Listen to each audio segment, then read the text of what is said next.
Good morning, my dear compatriots in the Philippines and the world.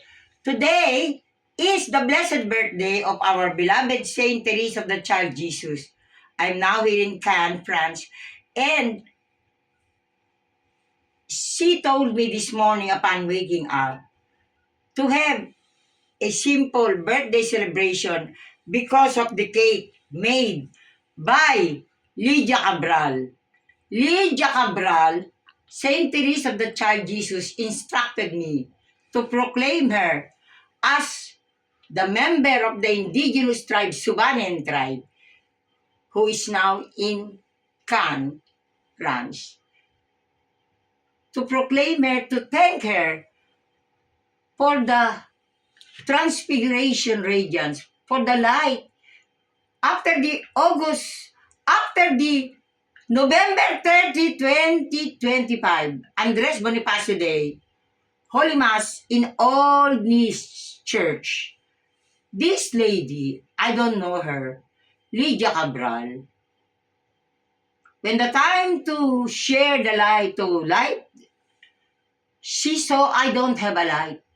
And so this lady I was touched, generously gave to me her light. And do you know what?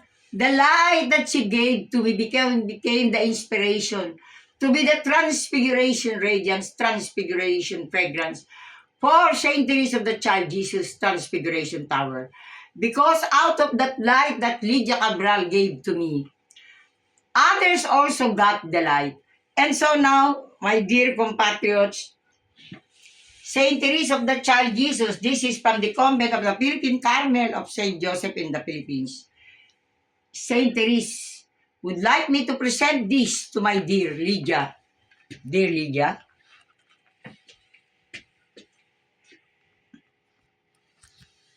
stand there.